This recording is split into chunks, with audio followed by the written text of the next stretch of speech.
ओम नमो भगवते वासुदेवाय नमः। जय श्री राधे कृष्णा। आप सभी का दिन शुभ और मंगलमय हो।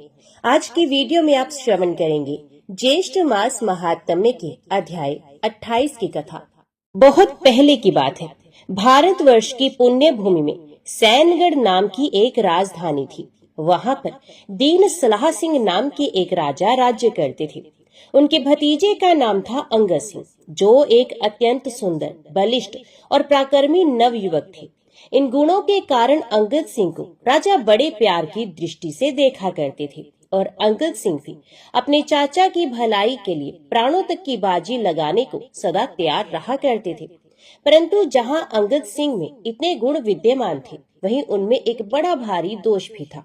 वे बड़े ही विषयासक्त थे तथा अपना सारा समय खेल तमाशे और आमोद प्रमोद में ही बिताना चाहते थे। दैव योग से उनका विवाह एक अत्यंत सद्गुणवती, सुशीला, सती साध्वी और हरि भक्ति परायण स्त्री के साथ हो गया। वे प्रतिक्षण अपने पति देव की चित्त वृत्तियों को भगवत विमुखी बनाने के लिए प्रयत्न करती रहती थी तथा पति सेवा के अतिरिक्त उसे जो कुछ भी समय मिलता था, वे सब वृंदावन विहारी श्री कृष्ण की पूजा तथा उनके गुण अनुवाद को सुनने सुनाने में ही व्यतीत होता था। इस प्रकार यद्यपि उन दोनों पति पत्नी के विचारों में आकाश पाताल का अंतर था, तथापि पतिव्रता पत्नी की सुशीलता एवं सुंदर स्वभाव के कारण अंगद सिंह को भी कभी भी उस पर रुष्ट होने का मौका नहीं मिलता था, बल्कि वे उसकी प्रत्येक बात को बड़े आदर और सम्मान के साथ सुना करते थे। संयोगवश एक दिन अंगद सिंह कहीं बाहर गए हुए थे। जब वे घर लौटे तब उन्होंने देखा कि आंगन में एक फर्श पर सुंदर सिंहासन बिछा हुआ है। उस पर उनके सितकेश वृद्ध तपस्वी ऋषि कल्प महात्मा विराजमान है और उनकी धर्म पत्नी अपने दोनों हाथों को जोड़े हुए उनके सामने बैठकर कौतूहल और प्रेम के साथ भगवत कथा सुनने में तल्लीन है। अंगद सिंह को इन सब बातों में रुचि तो थी ही नहीं। वे उस दृश्य को देखकर झल्ला उठे और गुरुदेव को बिना प्रणाम किए ही बकझक करते हुए किसी दूसरे काम में जा लगे। अंगद सिंह के इस अनविनय एवं अनीतिपूर्ण व्यवहार को देखकर भी क्षमाशील और मान अपमान को समान समझने वाले गुरुदेव को कोई क्रोध तो हुआ नहीं, परंतु उन्होंने सोचा कि इस प्रकार हरि कथा का अपमान नितांत अनुचित है, इसलिए वे वहां से उठकर चले गए। अंगद सिंह की धर्म पत्नी ने प्रार्थना की, परंतु उन्होंने एक भी न सुनी। उसके कहने पर रुकना उचित नहीं समझा। इस पर अंगद सिंह की धर्मशिला पत्नी को बड़ा परिताप हुआ। वे मूर्छित होकर गिर पड़ी। जब उसे कुछ होश आया तब उसने अपने पति देव को सामने खड़े देखा। देखते ही वे उनके चरणों से लिपट गई और आंसुओं की अविरल धारा बहाते हुए उसने रुद्ध कंठ से कहा, प्राणनाथ, आज आपने क्या कर दिया। गुरुदेव के अपमान से बढ़कर इस जगत में और कोई जघन्य पाप कर्म नहीं है। आपने गुरुदेव के रूप में उस ललित लीलाधाम भगवान का ही अपमान किया है, जो हम दोनों के ही नहीं समस्त विश्व के स्वामी हैं। उन्हीं की अपार दया से हम ये मनुष्य देह मिला है, अतः जीवन धन आपने इस भयानक अपराध के लिए हृदय में पश्चाताप कीजिए और शीघ्र ही गुरुदेव के घर जाकर उनके श्री चरणों में साष्टांग प्रणाम करके क्षमा मांगिए। और नाथ, आज के इस पाप कर्म के प्रायश्चित स्वरूप ये प्रतिज्ञा कीजिए कि आज से आपके द्वारा गुरुदेव का ही नहीं किसी भी साधु संत का अपमान नहीं होगा। अंगद सिंह जी अपनी प्राण प्रिया पत्नी की ये दशा देखकर पहले से ही अवाक हो गए थे। उन्होंने उसके विनय युक्त आर्त अनुरोध को बड़े ध्यान के साथ सुना और सुनते ही उनकी विचारधारा बदल गई। उन्हें अपने कुकृत्य पर बड़ा ही पश्चाताप होने लगा। अंत में उन्होंने अपनी धर्मशिला पत्नी को उठाया और उसे आश्वासन देते हुए बड़े प्रेम के साथ कहा, प्रिय, क्षमा करो, अब मेरी आंखें खुल गई हैं। अब मुझसे ऐसा अपराध कभी नहीं होगा। मैं अभी जाकर गुरुदेव से क्षमा भिक्षा मांग आता हूँ और तुम्हारे सामने शपथ पूर्वक ये प्रतिज्ञा करता हूँ कि आज से मेरा समय साधु संतों की सेवा में ही बीतेगा। अंगद सिंह के इस अनुकूल वचन को सुनकर उनकी स्त्री को बड़ी प्रसन्नता हुई। वे भी मन ही मन भगवान की इस अपार अनुकंपा के लिए कृतज्ञता प्रकाशित करने लगे। अंगद सिंह गुरुदेव के घर गए और उनको प्रसन्न करके घर ले आए। वे तो पहले भी प्रसन्न थे। अंगद सिंह का मन बदलने के लिए ये कृपापूर्ण कोप करके चले गए थे। अंगद सिंह की स्त्री के आनंद का अब पार नहीं रहा। वे जिस बात के लिए प्रतिपल भगवान से प्रार्थना किया करती थी वही सब प्रकार से पूर्ण हो गई। उसने अपनी तरसती हुई आंखों से देखा कि उसके प्राणनाथ अब उसके साथ ही अपना सारा समय सत्संग तथा भगवान के चिंतन में व्यतीत करने लगे। फलत उनकी बुद्धि भी गंगा जल के समान विमल और विवेकशीला बन गई।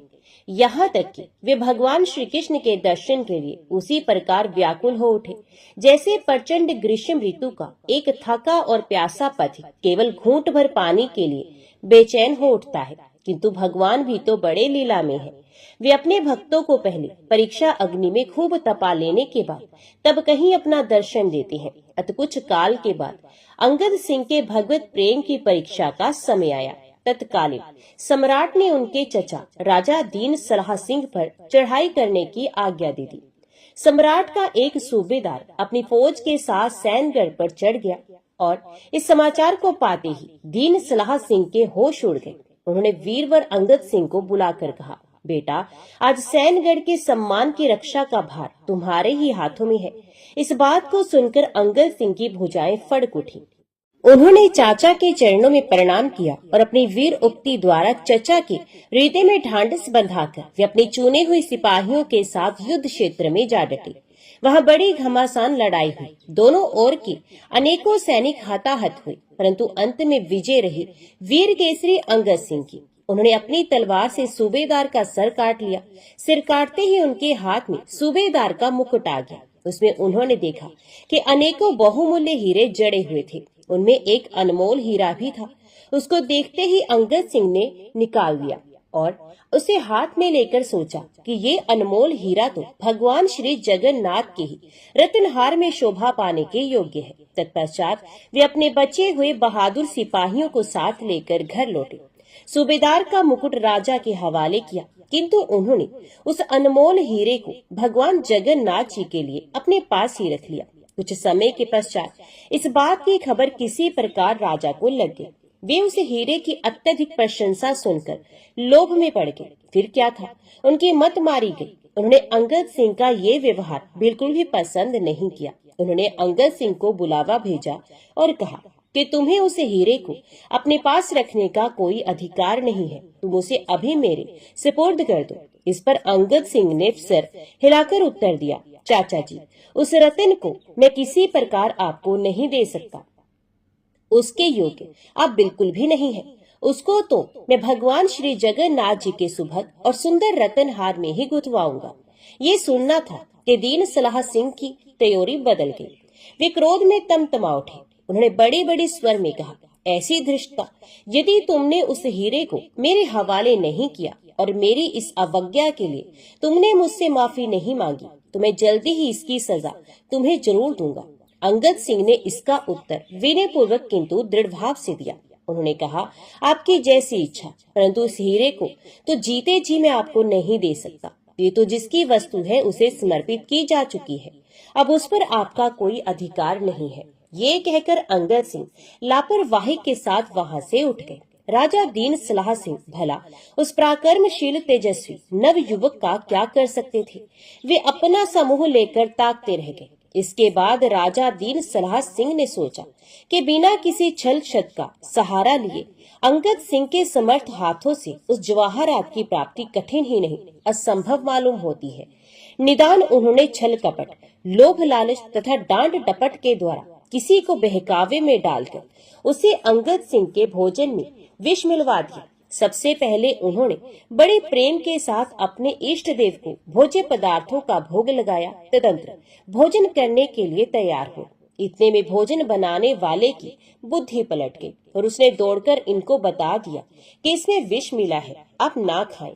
पर अंगद सिंह को इस बात से कोई भय नहीं लगा। उन्होंने बड़े विश्वास के साथ स्वाभाविक ढंग से कहा, जो कुछ भी हो, मैं विष के भय से भगवान के समर्पित हुए प्रसाद का त्याग नहीं कर सकता। वस्तुत अब ये प्रसाद विष में नहीं रह गया, अब तो ये अमृत है। ये कहकर जबरदस्ती उस थाल को छीन वे एक बंद कमरे में बड़े चाव से उस सारे के सारे महाप्रसाद को पा गए। परंतु भगवान की कृपा से उस विष में भोजन का कोई असर अंगद सिंह के शरीर पर नहीं पड़ा, क्योंकि हरि प्रसाद हो जाने के बाद वे विष में भोजन रहा ही कहाँ, बल्कि उस महाप्रसाद से तो उल्टे अंगद सिंह के शरीर के रहे सहे रोग भी सदा के लिए दूर हो गए। इस घटना के बाद अंगद सिंह ने विचार किया कि बसैनगढ़ में उनका रहना बिल्कुल ठीक नहीं है, क्योंकि जहाँ का राजा ही इतना लालची और भगवत विमुख हो गया हो, वहाँ का वातावरण उनके लिए कब हितकर हो सकता है। बस उन्होंने पुरी में ही जाकर भगवान जगन्नाथ जी को वे महार्घ हीरा समर्पित करने का निश्चय कर लिया। अकस्मात एक दिन वे अपने निश्चय अनुसार घर से निकल भी पड़े, किंतु अभी वे घर से 2-3 कोस से अधिक नहीं गए होंगे कि राजा दीन सलाह सिंह के कानों में ये भनक पड़ गई। उन्होंने तुरंत अपने सिपाहियों को बुलवाया और आज्ञा दी कि चाहे जिस प्रकार भी हो, तुम लोग अंगद सिंह से वे हीरा छीनकर अवश्य लाओ। सिपाही ये सुनते ही अपने अपने हथियारों से लैस होकर दौड़ पड़े। अंगद सिंह को भला इसकी क्या खबर थी। वे एक जगह डेरा डालकर भगवान के ध्यान में बैठे हुए थे। तब तक पता लगाते लगाते दीन सलाह सिंह की फौज उनके पास पहुंच गई। सिपाहियों ने अंगद सिंह को ललकारा और कहा कि यदि आप अपने प्राणों की रक्षा चाहते हैं तो उस हीरे को हमें दे दीजिए, नहीं तो उसके बदले में आपका सर काटकर राजा के हवाले किया जाएगा। उनकी यही आज्ञा है। अंगद सिंह ने विवशता देखकर उस हीरे को हाथ में लिया और भगवान जगन्नाथ जी से ये प्रार्थना की कि हे नाथ, मेरे जीते जी ये हीरा राजा कैसे ले सकता है। इस समय और कोई वश ना देखकर मैं यहीं से इस हीरे को आपकी सेवा में भेंट करता हूँ। ये कहकर उन्होंने सामने के एक गहरे जलाशय में उस अनमोल हीरे को फेंक दिया। सिपाही ये देखकर अवाक रह गए। उनके ऊपर अंगद सिंह जी के इस त्याग का बड़ा प्रभाव पड़ा। वे उल्टे पैर वहां से लौट गए और राजा के पास जाकर उन्होंने सब हाल कह दिया। राजा भी इसी बात को सुनकर आश्चर्यचकित हो गए, किंतु फिर भी लोभ ने उनका पीछा नहीं छोड़ा। वे अपने सिपाहियों को साथ लेकर उस तालाब के पास आए। उन्होंने तरह तरह के उपायों से उस तालाब को छान डाला, परंतु उस हीरे का कहीं पता नहीं चला। अगर वे हीरा वहाँ होता तभी तो मिलता। अंत में लाचार और लज्जित होकर वे अपनी राजधानी को लौट गए। इधर उसी रात को भगवान ने स्वप्न में अपने परम प्रिय भक्त अंगद सिंह जी से कहा, प्यारे अंगद, तुमने विवश होकर जिस अनमोल रतन को मेरे लिए उस गहरे जलाशय में फेंका था, उसको मैंने इतनी दूरी से ही स्वीकार कर लिया है। इस समय वे हीरा तुम्हारी इच्छा अनुसार मेरे रतन हार में सुशोभित हो रहा है। तुम जल्दी ही नीलाचल पर पहुंचो और मेरा प्रत्यक्ष दर्शन करके अपनी मनोकामना पूरी करो। इस सुखमय और सुनहले स्वप्न से जागने के बाद अंगद सिंह जी की प्रसन्नता का पारावार न रहा। वे बार बार अपने सौभाग्य की सराहना करने लगे। पूरी पहुंचने में उन्हें देर नहीं लगी। वहां पहुंचकर उन्होंने भक्त भयहारी भगवान के प्रत्यक्ष दर्शन किए। उनकी भाग्यशीला आंखों ने प्रत्यक्ष देखा कि उनके पास का वे अनमोल रतन भगवान के हृदय पर रत्नहार में सुशोभित हो रहा है और भगवान अपनी दिव्य मुस्कुराहट के साथ स्नेहपूर्ण नेत्रों से अंगद सिंह जी की ओर देख रहे हैं। अंगद सिंह जी ने भी आंखें फाड़ फाड़ कर भगवान के स्वरूप माधुरी का पान किया और षोडशोपचार से उनकी पूजा तथा प्रार्थना की। इसके बाद तो पूरी के कण कण में उनकी इतनी ममता हो गई कि उन्होंने सदा उसी की पवित्र गोद में रहने का विचार कर लिया। वहीं रहकर वे विद्या अभ्यास तथा साधु संतों की सेवा करने लगे और पिछली सारी घटनाओं को भूल से गए। कुछ दिनों के अनंतर इस सारी बातों का पता दीन सलाह सिंह को चल गया। फिर तो वे बड़े ही विस्मय में पड़कर अपनी करनी पर लज्जित हो गए। उन्होंने सोचा कि मेरे ही कारण महात्मा अंगद सिंह को इतने कष्ट उठाने पड़े। अब उनकी कृपा से वंचित रहने में मेरा कल्याण कदापि नहीं। ये सोचकर बहुत जल्दी ही दीन सलाह सिंह ने पुरी की यात्रा कर दी। पुरी में पहुंचकर उन्होंने अंगद सिंह का पता लगाया और उनके पास स्वयं जाकर अपने सारे अपराधों की क्षमा मांगी। उन्होंने अंगद सिंह से सैनगढ़ पधारने के लिए भी प्रार्थना की। भक्तवर अंगद सिंह का व्याद्र हृदय अपने चाचा के इस प्रस्ताव को टाल न सका। वे राजा के साथ सैनगढ़ में पधार गए। फिर तो उनके पधारते ही सैनगढ़ की स्थिति बदल गई। वहाँ राम राज्य हो गया। राजा दीन सलाह सिंह भी उनके सत्संग से भगवान के परम भक्त बन गए। उन्होंने अपने को और अपने सारे घर को भक्तराज अंगद सिंह के हवाले कर दिया और स्वयं साधु संतों की सेवा तथा अपनी प्रजा को भगवान के विविध विग्रह मानकर उनकी भलाई के कार्यों में संलग्न रहने लगे। उनकी दिनचर्या ही बदल चुकी थी। सब प्रेम से बोलो, भक्त और उनके भगवान की जय। द्वापर युग में एक समय की बात है कि यशोदा जी ने कृष्ण से कहा, हे कृष्ण, तुम सारे संसार के उत्पन्न करता, पोषक तथा उसके संहार करता हो। आज कोई ऐसा व्रत मुझसे कहो जिसके करने से मृत्यु लोक में स्त्रियों को विधवा होने का भय न रहे तथा यह व्रत सभी मनुष्यों की मनोकामनाएं पूर्ण करने वाला हो। श्री कृष्ण कहने लगे कि हे माता, तुमने अति सुंदर प्रश्न किया है। मैं तुमसे ऐसे ही व्रत को सविस्तार कहता हूँ। सौभाग्य की प्राप्ति के लिए स्त्रियों को 32 पूर्णमासियों का व्रत अवश्य करना चाहिए। इस व्रत के करने से स्त्रियों को सौभाग्य संपत्ति मिलती है। वे व्रत अचल सौभाग्य देने वाला एवं भगवान शिव के प्रति मनुष्य मात्र की भक्ति को बढ़ाने वाला है। यशोदा जी कहने लगी कि हे कृष्ण, सर्वप्रथम इस व्रत को मृत्युलोक में किसने किया था, इसके विषय में विस्तार पूर्वक मुझसे कहो। श्री कृष्ण जी कहने लगे कि इस भूमंडल पर एक अत्यंत प्रसिद्ध राजा चंद्रहास से पालित अनेक प्रकार के रत्नों से परिपूर्ण कार्तिका नाम की एक नगरी थी। वहां पर धनेश्वर नाम का एक ब्राह्मण रहता था और उसकी स्त्री अति सुशीला रूपवती थी। दोनों ही उस नगरी में बड़े प्रेम के साथ रहते थे। घर में धन धान्य आदि की कमी नहीं थी। उनको एक बड़ा दुख था कि उनके कोई संतान नहीं थी। उस दुख से वे अत्यंत दुखी रहते थे। एक समय एक बड़ा तपस्वी योगी उस नगरी में आया। वह योगी उस ब्राह्मण के घर को छोड़कर अन्य सब घरों से भिक्षा लाकर भोजन किया करता था। रूपवती से भी भिक्षा नहीं लिया करता था। उस योगी ने एक दिन रूपवती से भिक्षा ना लेकर किसी अन्य घर से भिक्षा लेकर गंगा किनारे जाकर भिक्षा अन्न को प्रेम पूर्वक खा रहा था कि धनेश्वर ने योगी का ये सब कार्य किसी प्रकार से देख लिया। अपनी भिक्षा के अनादर से दुखी होकर धनेश्वर योगी से बोला, महात्मन, आप सब घरों से भिक्षा लेते हैं परंतु मेरे घर की भिक्षा कभी भी नहीं लेते, इसका क्या कारण है? तो योगी ने कहा, ये निस्संतान के घर की भीख पतितों की अन्न के तुल्य होती है और जो पतितों का अन्न खाता है वे भी पतित हो जाता है। चूंकि तुम निस्संतान हो, अतः पतित हो जाने के भय से मैं तुम्हारे घर की भिक्षा नहीं लेता हूँ। धनेश्वर ये बात सुनकर अपने मन में बहुत दुखी हुआ और हाथ जोड़कर योगी के पैरों पर गिर पड़ा तथा आर्त भाव से कहने लगा, हे महाराज, यदि ऐसा है तो आप मुझको पुत्र प्राप्ति का उपाय बताइए। आप सर्वज्ञ हैं, मुझ पर अवश्य ही ये कृपा कीजिए।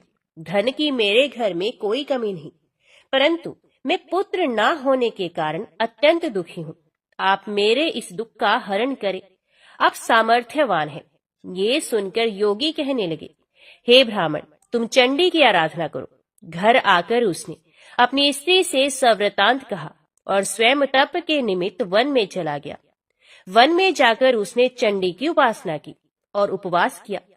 चंडी ने 16वें दिन उसको स्वप्न में दर्शन दिया और कहा, हे धनेश्वर, जा तेरे पुत्र होगा, परंतु वे 16 वर्ष की आयु में ही मृत्यु को प्राप्त हो जाएगा। यदि तुम दोनों स्त्री पुरुष 32 पौर्णमासियों का व्रत विधि पूर्वक करोगे तो वह दीर्घायु होगा। जितनी तुम्हारी सामर्थ्य हो, आटे के दिए बनाकर शिवजी का पूजन करना, परंतु पूर्णमासी को 32 जोत जाने चाहिए। प्रातः काल होने पर इस स्थान के समीप ही तुम्हें एक आम का वृक्ष दिखाई देगा। उस पर तुम चढ़कर एक फल तोड़कर शीघ्र अपने घर चले जाना। अपनी स्त्री से सब वृतांत कहना। ऋतु स्नान के पश्चात वे स्वच्छ होकर शिव शंकर जी का ध्यान करके उस फल को खा लेगी। तब शंकर भगवान की कृपा से उसको गर्भ हो जाएगा। जब वे ब्राह्मण प्रातः काल उठा तो उसने उस स्थान के पास ही एक आम का वृक्ष देखा जिस पर एक अत्यंत सुंदर आम का फल लगा हुआ था। उस ब्राह्मण ने उस आम के वृक्ष पर चढ़कर उस फल को तोड़ने का प्रयत्न किया, परंतु वृक्ष पर कई बार प्रयत्न करने पर भी वे ना चढ़ पाया। तब तो उस ब्राह्मण को बहुत चिंता हुई और विघ्न विनाशक श्री गणेश जी की वंदना करने लगा और उनसे कहने लगा कि हे दयानिधि, अपने भक्तों के विघ्नों का नाश करके उनके मंगल कार्य को करने वाले, दुष्टों का नाश करने वाले, रिद्धि सिद्धि के देने वाले, आप मुझ पर कृपा करके इतना बल दे कि मैं अपने मनोरथ को पूर्ण कर सकूं। इस प्रकार गणेश जी की प्रार्थना करने पर उनकी कृपा से धनेश्वर वृक्ष पर चढ़ गया और उसने एक अति सुंदर आम का फल देखा। उसने विचार किया कि जो वरदान से फल मिला था वे ये है, और कोई फल दिखाई नहीं देता। उस धनेश्वर ब्राह्मण ने जल्दी से उस फल को तोड़कर अपनी स्त्री को ला कर दिया और उसकी स्त्री ने अपने पति के कथन अनुसार उस फल को ग्रहण किया और वे गर्भवती हुई। देवी जी की असीम कृपा से उसे एक अत्यंत सुंदर पुत्र उत्पन्न हुआ, जिसका नाम उन्होंने देवीदास रखा। माता पिता के हर्ष और शोक के साथ ये बालक शुक्ल पक्ष के चंद्रमा की भांति अपने पिता के घर में बढ़ने लगा। भवानी की कृपा से वह बालक बहुत ही सुंदर, सुशील और विद्या पढ़ने में बहुत ही निपुण था। दुर्गा जी की आज्ञा अनुसार उसकी माता ने 32 पूर्णमासी का व्रत रखना प्रारंभ कर दिया, जिससे उसका पुत्र बड़ी आयु वाला हो जाए। 16वां वर्ष लगते ही देवीदास के माता पिता को बड़ी चिंता हुई कि कहीं उनके पुत्र की इस वर्ष मृत्यु न हो जाए। इसलिए उन्होंने अपने मन में विचार किया कि यदि ये दुर्घटना उनके सामने हो गई तो वे कैसे सहन कर सकेंगे। असतु उन्होंने देवीदास के मामा को बुलाया और कहा कि हमारी इच्छा है कि देवीदास 1 वर्ष तक काशी में जाकर विद्या अध्ययन करे और उसको अकेला भी छोड़ना नहीं चाहिए। इसलिए साथ में तुम चले जाओ और 1 वर्ष के पश्चात इसको वापस लौटा लाना। सब प्रबंध करके उसके माता पिता ने काशी जाने के लिए देवीदास को एक घोड़े पर बैठाकर उसके मामा को उसके साथ भेज दिया। किंतु यह बात उसके मामा या किसी और से नहीं कही। धनेश्वर ने सप्तनिक अपने पुत्र की मंगल कामना तथा दीर्घायु के लिए भगवती दुर्गा की आराधना और पूर्णमासियों का व्रत करना आरंभ कर दिया। इस प्रकार बराबर 32 पूर्णमासी का व्रत पूरा किया। कुछ समय के पश्चात एक दिन वह दोनों मामा और भांजा मार्ग में रात्रि बिताने के लिए किसी ग्राम में ठहरे हुए थे। उस दिन उस गांव में एक ब्राह्मण की अत्यंत सुंदरी, सुशीला, विदुषी और गुणवती कन्या का विवाह होने वाला था। जिस धर्मशाला के अंदर वर और उसकी बारात ठहरी हुई थी, उसी धर्मशाला में देवीदास और उसके मामा भी ठहरे हुए थे। संयोगवश कन्या को तेल आदि चढ़ाकर मंडप आदि का कृत्य किया गया तो लगन के समय वर को धनुर्वात हो गया। असतु वर के पिता ने अपने कुटुंबियों से परामर्श करके निश्चय किया कि यह देवीदास मेरे पुत्र जैसा ही सुंदर है, मैं इसके साथ ही लगन करा दूं और बाद में विवाह के अन्य कार्य मेरे लड़के के साथ हो जाएंगे। ऐसा सोचकर देवीदास के मामा से जाकर बोला कि तुम थोड़ी देर के लिए अपने भांजे को हमें दे दो, जिससे विवाह के लगन का सब कृत्य सुचारू रूप से हो सके। तब उसका मामा कहने लगा कि जो कुछ भी मधुपर्क आदि कन्यादान के समय वर को मिले वे सब हमें दे दिया जाए तो मेरा भांजा इस बारात का दूल्हा बन जाएगा। ये बात वर के पिता ने स्वीकार कर ली और उनके स्वीकार कर लेने पर उसने अपना भांजा वर बनने को भेज दिया और उसके साथ सब विवाह कार्य रात्रि में विधि पूर्वक संपन्न हो गए।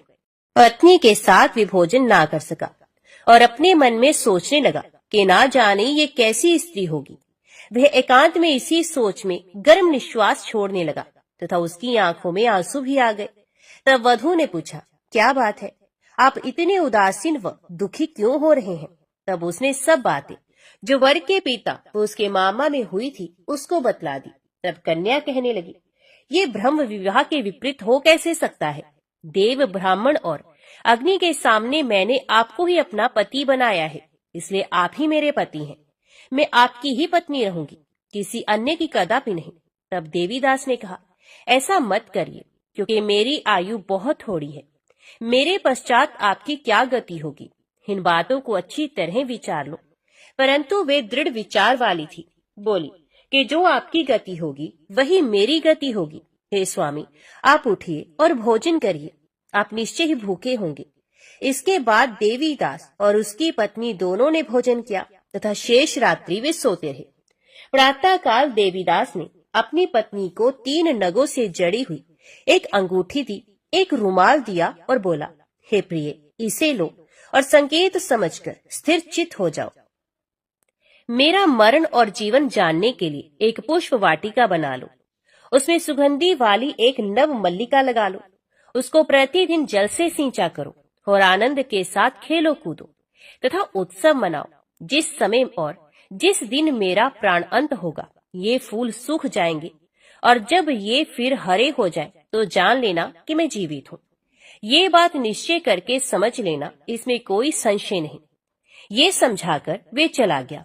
प्रातः काल होते ही वहां पर गाजे बाजे बजने लगे और जिस समय विवाह के कार्य समाप्त करने के लिए वर तथा सब बाराती मंडप में आए तो कन्या ने वर को भली प्रकार से देखकर अपने पिता से कहा कि ये मेरा पति नहीं है, मेरा पति वही है जिसके साथ रात्रि में मेरा पानी ग्रहण हुआ था। इनके साथ मेरा विवाह नहीं हुआ है। यदि वे वही है तो बताए कि मैंने इसको क्या दिया। मधुपर्क और कन्यादान के समय जो मैंने भूषण आदि दिए थे उन्हें दिखाए तथा रात में मैंने क्या गुप्त बातें कही थी ये सब सुनाए। पिता ने उसके कथन अनुसार वर को बुलवाया। कन्या की ये सब बातें सुनकर वे कहने लगा कि मैं कुछ नहीं जानता। इसके पश्चात लज्जित होकर वे अपना मुंह सा लेकर चला गया और सारी बारात भी अपमानित होकर वहां से लौट गई।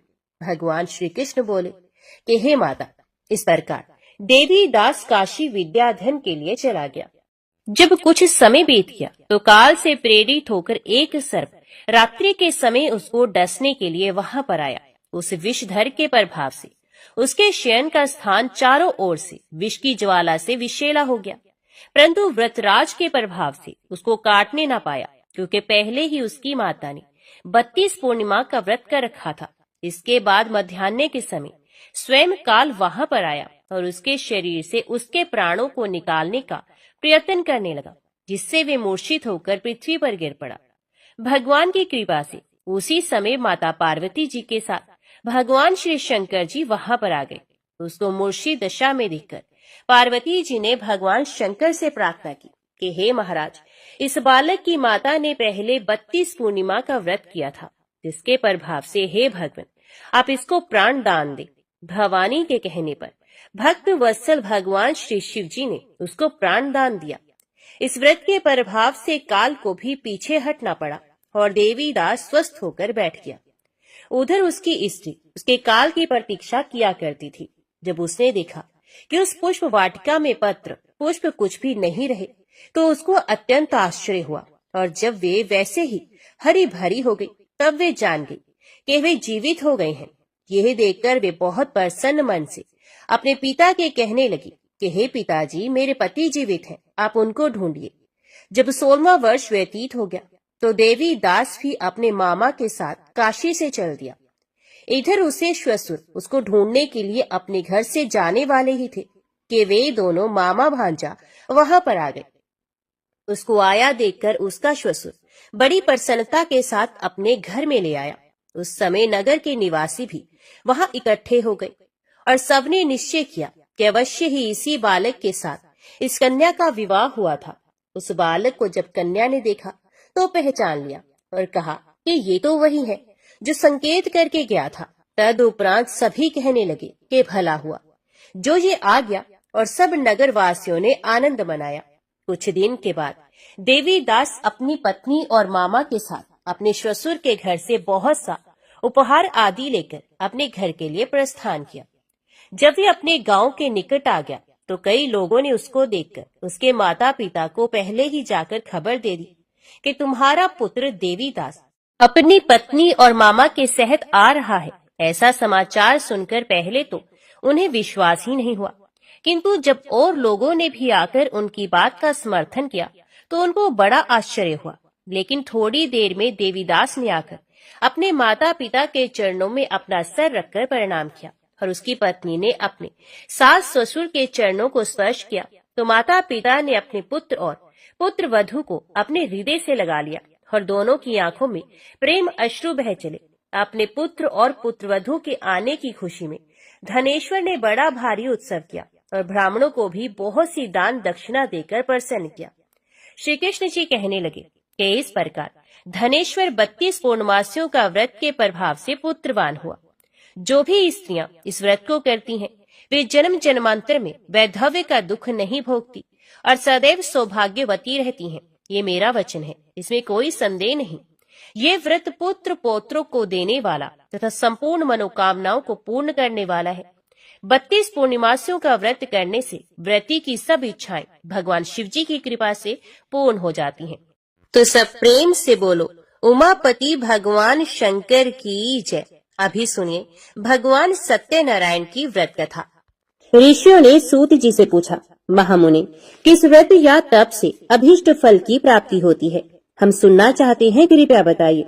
सूत जी बोले, देवर्षि नारद ने यही बात भगवान कमलाकांत से पूछी थी। उन्होंने जो उसका उत्तर दिया था उसी को आप सुनिए। एक दिन दूसरों पर अनुग्रह करने वाले योगी नारद जी विविध लोकों में घूमते हुए मृत्यु लोक में आए। उन्होंने देखा यहाँ के सभी मनुष्य भांति भांति के दुखों से पीड़ित हैं और अपने अपने कर्म के फल स्वरूप विविध योनियों में जन्म लेकर कलेश पा रहे हैं। वे सोचने लगे किस उपाय से इनका दुख निश्चित रूप से दूर हो सकता है। मन ही मन इस प्रकार सोचकर वे विष्णु लोक में गए और वहां जाकर उन्होंने शंख चक्र गदा पद्मधारी वनमाला से विभूषित शुक्ल वर्ण चतुर्भुज देव देवेश्वर भगवान नारायण को देखकर कुछ कहना चाहा। नारद जी बोले, आप मन और वाणी से अतीत अनंत शक्ति हैं, आदि मध्य और अंत से रहित है, निर्गुण है, गुणात्मा है, सभी आदिभूत है और भक्तों के दुख का नाश करने वाले हैं। आपको नमस्कार है। भगवान विष्णु ने नारद का स्तवन सुनकर उत्तर दिया। श्री भगवान बोले, महाभाग, तुम किस लिए यहाँ आए हो और तुम्हारे मन में क्या अभिलाषा है? बताओ, मैं तुम्हारी सब बातों का उत्तर दूंगा। नारद जी बोले, मृत्यु लोक में मनुष्य पाप कर्म वश विविध योनियों में जन्म लेकर नाना प्रकार से कलेश पा रहे हैं और अपने अपने पापों का फल भोग रहे हैं। हे नाथ, उनके वे सारे कलेश सहज में ही कैसे दूर हो सकते हैं? यदि मुझ पर आपकी कृपा है तो वह उपाय मुझे बताइए, उसी को सुनने की मेरी इच्छा है। श्री भगवान ने कहा, वत्स, लोगों के प्रति अनुग्रहकामी होकर तुमने बड़ी अच्छी बात पूछी है। जिसके करने से मनुष्य मोह से मुक्त होता है, वह मैं तुमसे कह रहा हूँ, सुनो। एक अत्यंत पवित्र व्रत है जो स्वर्ग या पृथ्वी पर अति दुर्लभ है। मैं स्नेहवश हे विप्र आज उसी को प्रकट कर रहा हूँ। इस व्रत का नाम सत्यनारायण व्रत है। इसको भली भांति विधान पूर्वक बतलाता हूँ। इस व्रत का सम्यक रूप से अनुष्ठान किए जाने पर इस लोक में सुख भोग कर मनुष्य परलोक में मोक्ष को प्राप्त करता है। भगवान की इस बात को सुनकर नारद जी ने फिर कहा, इस व्रत का क्या फल है, इसकी क्या विधि है और किसने ये व्रत किया था तथा कब किया था, ये सब विस्तार पूर्वक बतलाइए। श्री भगवान बोले, इस व्रत से दुख शोक आदि का नाश होता है, धन धान्य की वृद्धि होती है और यह व्रत सौभाग्य संतति तथा सर्वत्र विजय प्रदान करता है। मनुष्य भक्ति श्रद्धा के साथ जिस किसी दिन ये व्रत कर सकता है, परंतु सत्यनारायण देव निशामुख अर्थात संध्या के समय पूजे जाने पर संतुष्ट होते हैं। धर्मपरायण मनुष्य ब्राह्मण और बंधु बांधवों के साथ यह व्रत करे, भक्ति के द्वारा भोग लगाए। भोग उत्तम पदार्थों का होना चाहिए। भोग सवा के हिसाब से, जैसे कि सवा छटाक, सवा पाव, सवा सेर आदि होना चाहिए। केला, घी, दूध, गेहूं, गेहूं काटा ना मिलने पर चावल काटा और चीनी अथवा गुड़ का भोग लगाना चाहिए। ये सभी चीजें परिमाण में सवा के हिसाब से होनी चाहिए और सबको एकत्रित कर निवेदन करना चाहिए। तदंतर घर के लोगों के साथ कथा सुनकर ब्राह्मण को दक्षिणा देनी चाहिए। इसके बाद ब्राह्मणों को प्रसाद खिलाकर अपने बंधु बांधवों के साथ भक्ति पूर्वक स्वयं प्रसाद ग्रहण करना चाहिए और भगवान के सामने प्रेम प्रवश होकर नाचना और गाना चाहिए। इसके बाद स्तुति करके सत्यनारायण भगवान का स्मरण करते हुए घर जाना चाहिए। इस प्रकार करने पर मनुष्य को निश्चय ही मनोवांछित फल प्राप्त होगा। विशेषकर इस कलयुग में तो सत्यनारायण व्रत के अतिरिक्त पृथ्वी पर अभीष्ट सिद्धि का और कोई उपाय ही नहीं है। पूर्व काल में एक ब्राह्मण इस व्रत को करके कृत्य हो गए थे। अब उनकी कथा कहता हूँ। काशीपुर ग्राम में एक निर्धन ब्राह्मण रहते थे। वे भूख प्यास से व्याकुल होकर सदा पृथ्वी पर भटका करते थे। ब्राह्मण को दुखी देखकर ब्राह्मण प्रिय भगवान वृद्ध ब्राह्मण का रूप बनाकर उनके पास आए और उन्होंने आदर के साथ पूछा, ब्राह्मण देवता, आप किस लिए अत्यंत दुखित होकर सारी पृथ्वी पर भटक रहे हैं? यदि आपकी अभिरुचि हो तो सारी बात मुझसे कहिए, मैं सुनना चाहता हूँ। ब्राह्मण ने कहा, मैं बड़ा गरीब हूँ और भीख मांगने के लिए ही इस प्रकार भटकता रहता हूँ। आप कोई उपाय जानते हो तो हे प्रभु कृपा पूर्वक मुझे बताइए। वृद्ध ब्राह्मण ने कहा, सत्यनारायण विष्णु भगवान मनचाहा फल देते हैं। द्विजश्रेष्ठ, आप सत्यनारायण का उत्तम व्रत करें। मनुष्य इस व्रत को करके सब दुखों से मुक्त हो जाता है। श्री भगवान बोले। वृद्ध बने हुए सत्यनारायण ब्राह्मण को आदर पूर्वक व्रत की पूरी विधि बताकर वहां से अंतर ध्यान हो गई। तदंतर वे ब्राह्मण मन ही मन भगवान का चिंतन करते हुए घर लौटे। उन्होंने समझा कि नारायण ने ही मुझको ये व्रत बतलाया है, अतएव मैं इस व्रत को करूंगा। ब्राह्मण इसी सोच विचार में रहे। उनको रात्रि में नींद भी नहीं आई। प्रातः काल उठते ही मैं सत्यनारायण व्रत करूंगा, ये संकल्प करके ब्राह्मण भिक्षा के लिए चले गए। उस दिन ब्राह्मण को भिक्षा में प्रचुर द्रव्य की प्राप्ति हुई। उसके द्वारा उन्होंने बंधु बांधवों के साथ सत्यनारायण का व्रत किया और उस व्रत के प्रभाव से वे श्रेष्ठ ब्राह्मण समस्त दुखों से छूटकर संपूर्ण संपत्ति से संपन्न हो गए। तब से वे प्रति मास सत्यनारायण व्रत करने लगे। श्री भगवान ने कहा, वे उत्तम ब्राह्मण वृद्ध रूपधारी नारायण के द्वारा व्रत को जानकर सारे पापों से मुक्त हो गए और उन्होंने दुर्लभ मोक्ष की प्राप्ति की। नारद, जिस समय इस व्रत का पृथ्वी में प्रचार होगा उसी समय मनुष्यों के समस्त दुख नष्ट हो जाएंगे। सूत जी बोले, ब्राह्मणों, नारायण ने महात्मा नारद को जैसा कहा था ठीक वैसा ही मैंने आप लोगों से कह दिया, अब और क्या कहूँ। ऋषियों ने पूछा, इसके बाद पृथ्वी पर इस व्रत का अनुष्ठान किस मनुष्य ने किया था? हे मुने, ये सब हम सुनना चाहते हैं। इस विषय में हमारे मन में बड़ी श्रद्धा उत्पन्न हो गई है। सूत जी बोले, मुनियों, उसके बाद पृथ्वी पर किसने ये व्रत किया था सो सुनो।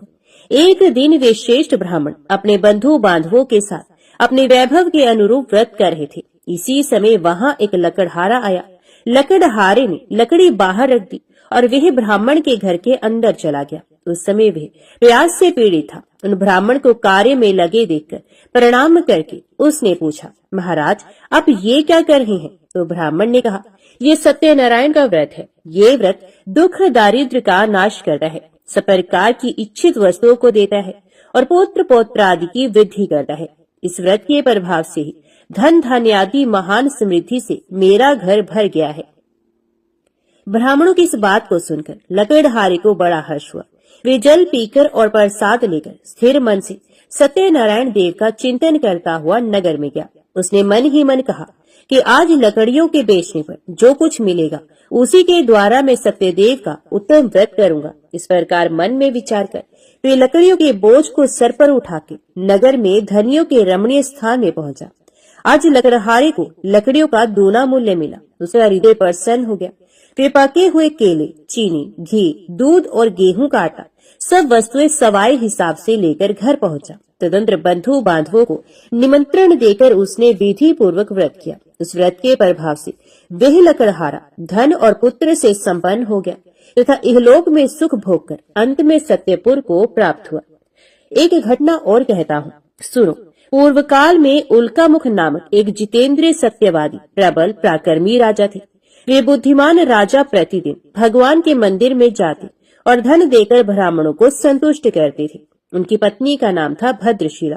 वे सरोज वदना, परमुग्धा और पति परायणा स्त्री थी। राजा रानी के साथ समुद्र के तीर पर जाकर सत्यनारायण का व्रत किया करते थे। एक दिन जब राजा व्रत कर रहे थे, एक साधु नामक वणिक वहां आया। वह व्यापार के लिए नाना प्रकार के रत्न आदि पदार्थों को नौका में भरकर लाया था। वणिक समुद्र के किनारे नाव को खड़ी करके तट के ऊपर आया और व्रत करते हुए राजा को देखकर उसने विनय पूर्वक पूछा। साधु ने कहा, राजन, भक्ति युक्त चित्त से आप ये क्या अनुष्ठान कर रहे हैं? इस समय मेरे इसे जानने की इच्छा है, अतएव आप समझाकर कहें। राजा बोले, साधु, मैं अपने बंधु बांधवों के साथ अतुलनीय तेज युक्त भगवान विष्णु की पूजा कर रहा हूँ। मेरा यह व्रत पुत्र आदि की प्राप्ति के लिए है। तदंतर साधु ने राजा को आदर पूर्वक प्रणाम करके कहा, राजन, इस व्रत की सांगोपांग विधि आप मुझे बताएं, क्योंकि मैं भी ये व्रत करूंगा। मेरे भी संतान नहीं, इस व्रत से मुझे निश्चय ही संतान की प्राप्ति होगी। इतना कहकर वणिक ने उन राजा से व्रत की विधि अच्छी तरह पूछकर वहां से प्रस्थान किया और अपने वाणिज्य का काम पूरा करके वे आनंद के साथ घर लौटा। कुछ ही दिनों के बाद उसकी पतिव्रता पत्नी गर्भवती हुई और समय पर उसने एक अति सुंदर कन्या को जन्म दिया। कन्या शुक्ल पक्ष के चंद्रमा की भांति दिनों दिन बढ़ने लगी। वणिक ने उसका जात कर्म आदि संस्कार करवाकर उसका नाम रखा कलावती। तदंतर वणिक पत्नी लीलावती ने मधुर वचनों में पति से कहा, स्वामी, अपने पूर्व में जो सत्यनारायण व्रत करने की प्रतिज्ञा की थी उसे अब पूरी क्यों नहीं कर रहे हैं? उस साधु ने उत्तर दिया, प्रिय, मैं कलावती के विवाह के समय सत्यनारायण का व्रत करूंगा। पत्नी को इस प्रकार आश्वासन देकर साधु वणिक समुद्र के तट की ओर चला गया। इधर पिता के घर में कलावती बढ़ने लगी। इसके बाद धर्म के जानने वाले पिता ने जब अपनी पुत्री को विवाह के योग्य देखा तब अपने बंधु बांधवों से परामर्श करके साधु ने वर ढूंढने के लिए दूत को भेजा। दूत साधु का आदेश पाकर कांचन नगर गया और वहां कलावती के योग्य एक उत्तम वर की खोज करके वहां से उस वणिक पुत्र को साथ लेकर लौट आया। साधु वणिक सुंदर और सद्गुणी वणिक कुमार को देखकर बड़ा प्रसन्न हुआ और अपनी जाति बंधुओं के साथ मिलकर प्रसन्नता पूर्वक यथाविधि अपनी कन्या को उसको अर्पण कर दिया। दुर्भाग्यवश कलावती के विवाह के समय भी वणिक उस उत्तम व्रत की बात भूल गया। इससे भगवान उस पर रुष्ट हो गए। कुछ दिनों के बाद वह व्यापार में निपुण वणिक अपने श्रीमान जमाता को साथ लेकर व्यापार के लिए बाहर गया और राजा चंद्रकेतु के राज्य में समुद्र के समीप रमणीय रतनसार नगर में जा पहुंचा। वहां एक पुरी बनाकर वे अपना व्यापार करने लगा। उसी समय प्रभु सत्यनारायण ने साधु को मिथ्यावादी जानकर उसे शाप देते हुए कहा, आज से कुछ ही दिनों में यही तुम दुख को प्राप्त होगे। इधर उसी दिन एक चोर ने राजमहल में धन चुराया। चोर धन को लेकर साधु के मकान के बगल के रास्ते से जा रहा था। उसने घूमकर पीछे की ओर देखा। राजा के दूत उसके पीछे पीछे दौड़ रहे थे। वे डर गया और चुराए हुए धन को वहीं छोड़कर जल्दी से भाग गया। दूतों ने आकर देखा साधु वणिक के घर के पास राजा का धन पड़ा है। तब उन्होंने जमाता के साथ साधु को पकड़ लिया और उन्हें बांधकर प्रसन्न मन से तुरंत राजा के समीप ले जाकर कहा, प्रभु, दोनों चोर पकड़कर आ गए हैं। इनको देखिए और आज्ञा दीजिए कि क्या किया जाए। तत्पश्चात राजा की आज्ञा से दूतों ने दोनों वणिकों को अच्छी तरह बांधकर बड़े कठिन कारागार में डाल दिया। उसी समय उनके संबंध में कोई भी विचार नहीं किया गया। उन दोनों ने बहुत कुछ कहा, परंतु सत्यनारायण देव की माया से किसी ने उनकी एक भी नहीं सुनी। इसके बाद राजा चंद्रकेतु ने उनकी सारी धन संपत्ति छीन ली। इधर सत्यदेव के शाप से घर में लीलावती और कलावती पर भी दुख आ पड़ा। घर में जो भी कुछ था, धन संपत्ति थी, चोरों ने सारी चोरी कर ली। लीलावती मानसिक और शारीरिक व्याधि से तथा भूख प्यास से पीड़ित हो दाने दाने की चिंता में नगर में घर घर भटकने लगी। इस प्रकार कलावती भी प्रतिदिन अन्न के लिए भटकने लगी। एक दिन भूख से व्याकुल कलावती घर से निकलकर किसी ब्राह्मण के घर पहुंची। उसने देखा वहां सत्यनारायण का व्रत हो रहा है। वे वहां बैठ गई और कथा सुनकर उसने भगवान से मनोरथ पूर्ति के लिए प्रार्थना की। इसके बाद प्रसाद लेकर उसी रात को वे अपने घर लौट आई। लीलावती ने कन्या को बहुत डांट कर कहा, बेटी, तो इतनी रात तक कहाँ थी? तेरे मन में क्या है? तो कलावती ने उत्तर दिया, माता, ब्राह्मण के घर सत्यनारायण भगवान का व्रत है, मैं उसी को देख रही थी। सत्यनारायण का व्रत मनोरथ पूर्ण करने वाला है। कन्या की ये बात सुनकर लीलावती व्रत करने को तैयार हुई और उस साधु पत्नी ने अपने सुहृद बंधुओं के साथ सत्यनारायण व्रत किया। मेरे स्वामी और जमाता शीघ्र घर लौट आए। सत्यनारायण देव से उसने बार बार इस वर के लिए प्रार्थना की और कहा, प्रभु, मेरे पति और दामाद का अपराध क्षमा कीजिए। वणिक पत्नी के व्रत से प्रभु सत्यनारायण प्रसन्न हो गए और उन्होंने श्रेष्ठ राजा चंद्रकेतु को स्वप्न में दर्शन देकर कहा, राजन, सवेरा होते ही दोनों वणिकों को छोड़ देना और उनका जो धन छीना है उससे दोगुना उन्हें दे देना, नहीं तो मैं राज्य, धन और पुत्र के साथ तुम्हारा विनाश कर दूंगा। राजा को इतना कहकर प्रभु अंतर ध्यान हो गए। प्रातः काल होते ही राजा सभा में गए और स्वजनों के साथ वहां बैठकर उन्होंने दूतों को आज्ञा दी कि अभी जाकर दोनों बंदी महाजनों को तुरंत कैद से छोड़ दो। राजा की आज्ञा पाकर दूतों ने दोनों महाजनों को मुक्त कर दिया और उन्हें साथ लेकर विनय पूर्वक राजा से कहा, दोनों वणिकों की हथकड़ी बेड़ी खोलकर हम उन्हें यहाँ ले आए हैं। इसी समय उन दोनों के मन में पुरानी बात का स्मरण हुआ और भगवान सत्यनारायण की महिमा को याद करके वे विस्मय और भय से विवल हो गए। उन्होंने राजा चंद्रकेतु को प्रणाम किया। राजा ने भी उनको देखकर आदर पूर्वक कहा, देवात, तुम्हें ये महान कष्ट भोगना पड़ा, अब तुम्हें कोई भय नहीं, तुम मुक्त हो, जाओ शोर करा लो। तदंतर श्रीमान राजा चंद्रकेतु ने सोने और रत्नों से बने हुए गहनों के द्वारा दोनों वणिकों को अलंकृत किया। बड़ी मीठी वाणी से उनको अति सुख पहुंचाया और छीने हुए धन से दोगुना धन देकर उनसे कहा, साधो अपने घर चले जाओ। साधु ने राजा को प्रणाम करके कहा, आपकी कृपा से मैं घर जाने में समर्थ हो सका हूँ। उस समय साधु ने मंगलाचार करते हुए यात्रा की, ब्राह्मणों को धन का दान किया और अपने नगर की ओर दोनों चले गए। कुछ ही दूर आगे बढ़ने पर प्रभु सत्यनारायण ने दंडी की वेश में आकर उनसे पूछा, बताओ तो तुम्हारी नाव में क्या है? तो महाजन ने परमत से होकर बड़ी अवहेलना के साथ हंसी उड़ाते हुए कहा, दंडी क्यों पूछ रहे हो? तुम्हें रुपए चाहिए क्या? मेरी नाव में तो लता पत्र भरे हैं। दंडी के वेश में आए हुए भगवान सत्यनारायण ने साधु के निष्ठुर वचन सुनकर कहा, तुम्हारे वचन सत्य हो। और ये कहकर वे तुरंत वहां से चले गए। दंडी के कुछ दूर चले जाने पर साधु भी समुद्र के किनारे पहुंचा और नित्य क्रियादि करके नाव पर गया तो देखा नाव में लता पत्र भरे पड़े हैं। ये देखकर उसे बड़ा विस्मय हुआ और वे मूर्छित होकर पृथ्वी पर गिर पड़ा। थोड़ी देर के बाद चेत होने पर वे बड़ी चिंता में डूब गया। श्वशुर की ये दशा देखकर जमाता ने उनसे कहा, आप किस लिए शोक कर रहे हैं? ये सब दंडी के शाप का फल है। वे सब कुछ करने में समर्थ है, वे ही हरता वे ही करता है, इसमें कोई संदेह नहीं। हम लोग उन्हीं की शरण ले तो हमारा मनोरथ पूर्ण हो जाएगा। जमाता की ये बात सुनकर साधु दौड़कर दंडी के पास पहुंचा और उनके दर्शन करके भक्ति पूर्वक नमस्कार कर उनसे बोला, मैं बड़ा दुरात्मा हूँ। आपकी माया से मुग्ध होकर मैंने जो कुछ कह दिया है उसके लिए क्षमा करें। मैंने आपके सामने दुष्ट वाक्यों का प्रयोग किया है। हे नाथ, मुझे इसके लिए क्षमा करें। क्षमा ही साधुओं का धन है। साधु तो दूसरों के उपकार करने में ही लगे रहते हैं। यूं कहकर शोक विकल वणिक बार बार प्रणाम करने लगा और रोने लगा। साधु वणिक को विलाप करते देखकर दंडी ने कहा, रो मत, मेरी बात सुनो। दुर्मते, तुम मेरे अपमान करके मेरी पूजा से विमुख हो गए थे, उसी के फल स्वरूप बार बार दुख को प्राप्त होते हो। भगवान के इस प्रकार के वचनों को सुनकर साधु ने भगवान की स्तुति की। साधु बोला, प्रभु, ब्रह्मादि स्वर्गवासी देवता आपकी माया से मोहित होकर आपके आश्चर्यमय रूप और गुणों को नहीं जान पाते। मैं भी आपकी माया से मुग्ध हूँ, अतएव आपको कैसे जान सकूंगा? आप प्रसन्न हो, मैं अपने वैभव के अनुसार आपकी पूजा करूंगा। मैं आपके शरणागत हूँ, मुझे पुत्र और वित्त दीजिए, मेरी रक्षा कीजिए। साधु के इस प्रकार के भक्ति युक्त वचनों को सुनकर भगवान जनार्दन परितुष्ट हो गए और साधु को मनचाहा वर देकर वहीं अंतर ध्यान हो गए। तदंतर साधु ने नाव पर चढ़कर देखा, नाव रत्न आदि से भरी है।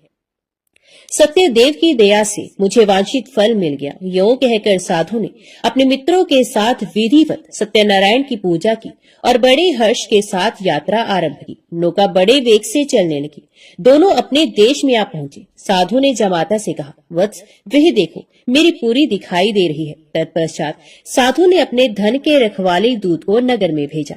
दूत ने साधु की पत्नी लीलावती के समीप जाकर हाथ जोड़कर प्रणाम करते हुए कहा, आपके पतिदेव नाना प्रकार के धन रत्नों के साथ अपने जमाता और सुहृद मित्रों से घिरे हुए आ रहे हैं।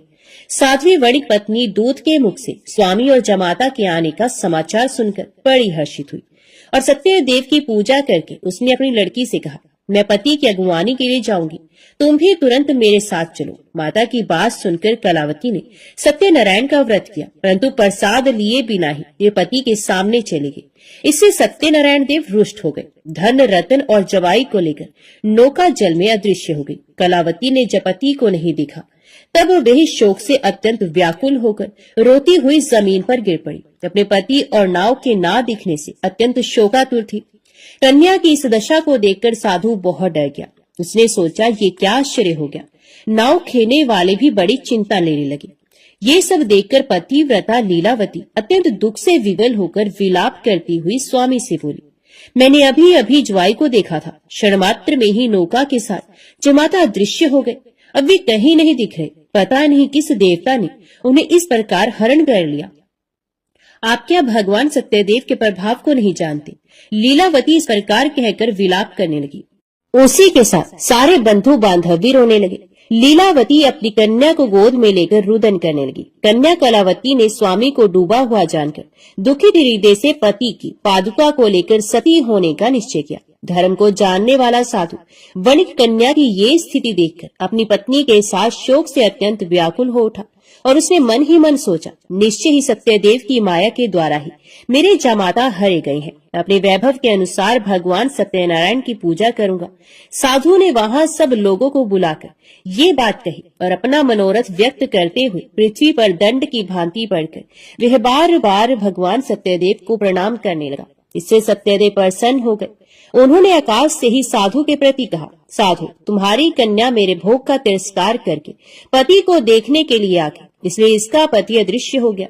अब वे घर जाए, प्रसाद लेकर लौट कर आए, तब अवश्य उसे स्वामी का सुख प्राप्त होगा, इसमें कोई संदेह नहीं। वणिक नंदनी कलावती ने गंगन मंडल में ये प्राण दान करने वाली वाणी सुनी और सुनकर तुरंत ही वे घर चली गई।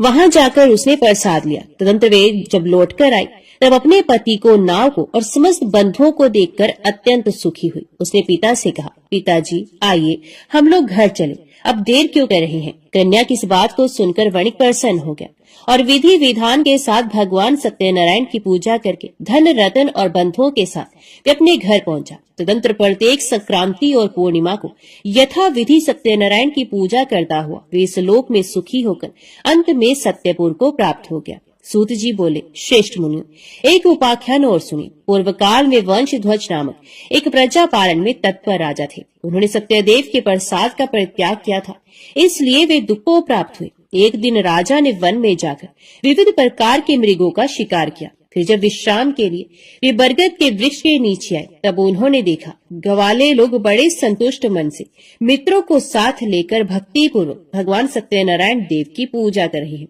राजा ने सत्यनारायण की पूजा होती देखी, पर घमंड के कारण ना तो वे वहां गए न प्रणाम ही किया। ग्वाले राजा के पास प्रसाद रखाए और पूजा की जगह आकर प्रसाद लेकर अपने घरों को चले गए। राजा ने प्रसाद नहीं लिया, इसलिए वे बड़े दुख में पड़े। उनके 100 पुत्र मर गए, धन धान्य आदि समस्त संपत्ति नष्ट हो गई। तब उन्होंने सोचा, सत्यदेव ने ही मेरा सब कुछ नष्ट कर दिया है, इसलिए जिस स्थान पर ग्वाले पूजा कर रहे हैं मैं वहां जाऊंगा। राजा ने मन ही मन ऐसा निश्चय किया और ग्वालों के पास जाकर उनके साथ भक्ति श्रद्धा पूर्वक यथाविधि सत्यदेव की पूजा की। तब सत्यदेव की कृपा से विधन पुत्रादि से संपन्न हो गए और इस लोक में सुख भोग कर अंत में विष्णुपुर में जा पहुंचे। जो मनुष्य परम दुर्लभ सत्यनारायण व्रत का आचरण करता है, भुक्ति मुक्ति दायिनी इस पवित्र कथा का श्रवण करता है, वे भगवान सत्यदेव के प्रसाद से धन धान्य आदि समृद्धि को प्राप्त होता है। इससे दरिद्र धन पाता है, बंधी बंधन से छूटता है, भयभीत भय से छुटकारा पाता है और मनुष्य इस लोक में मनोवांछित फल को पाकर अंत में सत्यपुर में गमन करता है। यही सत्य है, इसमें संदेह नहीं है। ब्राह्मणों, आप लोगों को मैंने श्री सत्यनारायण व्रत कथा सुनाई। ये व्रत को आचरण करके मनुष्य सारे दुखों से छूट जाता है। कलिकाल में सत्य पूजा महान फल देने वाली है। इन देव को कोई सत्यनारायण कहते हैं और कोई सत्यदेव कहते हैं। ये नाना रूप धारण करके सबके मनोरथ को प्रदान करते हैं। ये सनातन सत्यदेव कलयुग में सत्य व्रत के रूप में अवतीर्ण होंगे। श्रेष्ठ मुनियों, जो मनुष्य नित्य इसका पाठ या श्रवण करता है, सत्यदेव के प्रसाद से उसके सारे पाप नष्ट हो जाते हैं। प्रेम से बोलो, श्री सत्यनारायण भगवान की जय।